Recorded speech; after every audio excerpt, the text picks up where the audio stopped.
Today I'm going to talk about custom code. Custom code is Java code that is callable from an RPT test script, and it allows the programmer, the developer, to do any functions that RPT doesn't do for you. It's Java code. You can write whatever Java code you want, more or less. The input to this custom code can be any RPT artifact, and that includes a reference, a variable, a string, or even a full page, a full HTTP page, and I'll show you how to do that. Now, the output of that custom code is a string that can be used by the script for substitution, to assign to a variable. In addition, you can save data inside the custom code to a hash table that belongs to the virtual user, and it can be fetched later by custom code. And I'll show you how to do all that. Let's look at the test script that we created the other day with a Google page. And what I'm going to show here is how to take the returned HTML page and capture the entire page as an RPT variable. You go to the content, create a field reference, which is the entire page, and it turns yellow, and it gives you a chance to name it, and you should name it with some useful or memorable name that is descriptive, because you'll see that later. You call that full page of search results. RPT tells me the name is unique, and I'll be able to use that later. So let's go down in that code and insert some custom code.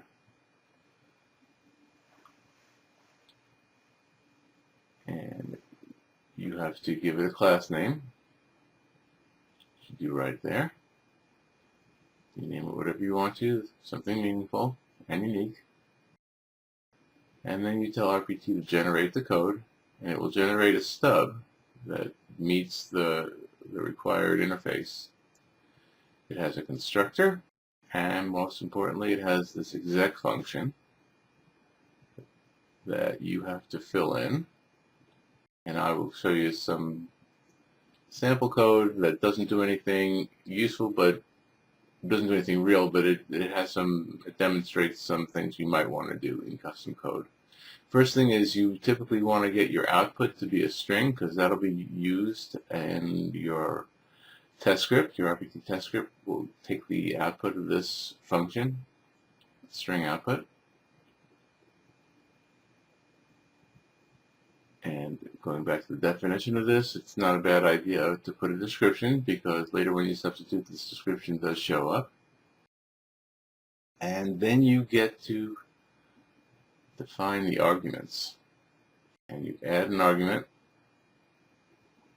and I will add the full page first. And one thing I'll show you here is that you can use a filter to find that argument. So since I named it full page, I can filter on full. It will find that full page of search results, and it will show you what it is. You select that, and that is your input, your first argument. You can also use static text as input. Text input, type whatever you want there.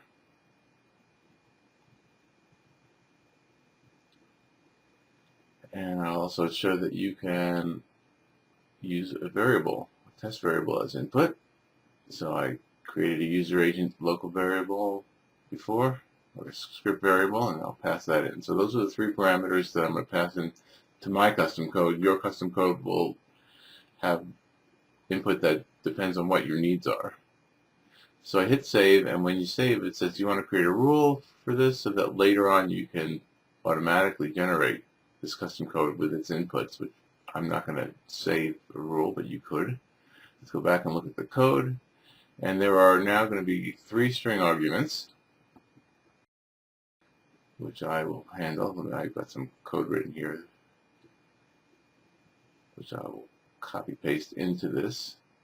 And the first thing that's important is you want to error check your input, because if your custom code crashes, then the virtual user will crash, and all of a sudden you won't have enough virtual users executing your test case. So you really don't want virtual users crashing, and you don't want custom code to be throwing exceptions that are not caught. Other thing is that one of your inputs is this test object, and what it provides is a bunch of functions for you, and one of which is that's useful is this ability to log a message. So that's test log manager report messages. Basically, it outputs an error message or a message to the test log, and so you can then see that in this case, one of the inputs was null. I'm going to change the script so that it outputs a string even in the error case. There's other ways of handling that, but that's a simple way of doing it. I can actually check that output in the test script. Okay, now this is a full function editor that will tell you when you've got errors, and in this particular case it's telling me I have an initialized output in all cases. So let me just do that to get rid of the warning.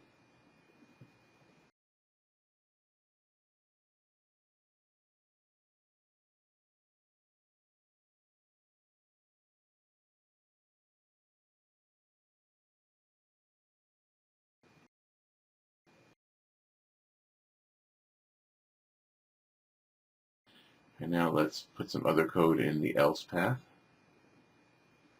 And what I'm going to demonstrate here is that RPT has a way to give each virtual user a hash table where it can store information.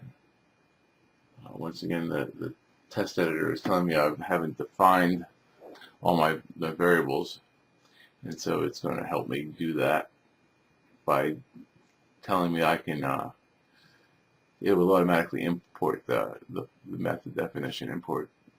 It tells you, here's my choices, let's import these.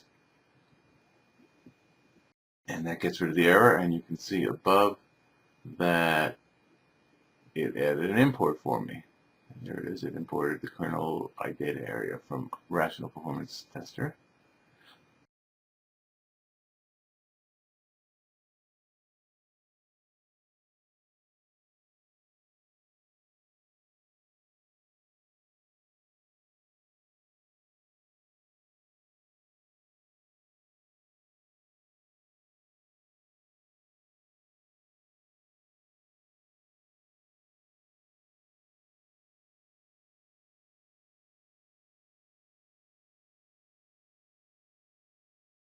Okay, so what the code here is doing is it finds the virtual user's hash table, and it puts some data there. And typically you want to get something out of the page that your input, and you want to store it.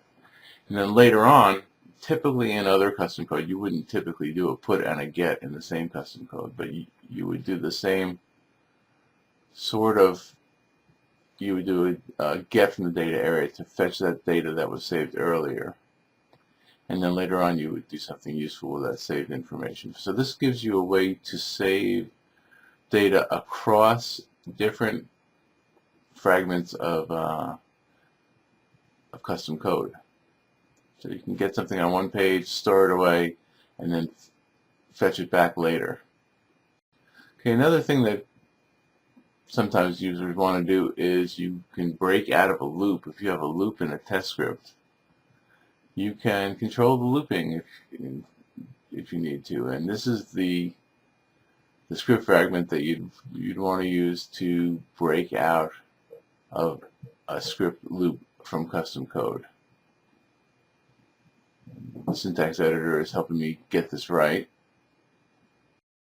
And once again, this code doesn't do anything sensible. I'm just demonstrating some useful functions. Typically what you want to do is parse a page, get some variables out of it, and then return that variable to your test script for substitution. That's a quick look at creating custom code and some of the things you might want to do in custom code. Normally you would take some input, parse it, and produce output that would later be used in a substitution, into a URL, or part of a URL. You can also put it into an if statement, and I'll show that in a later talk.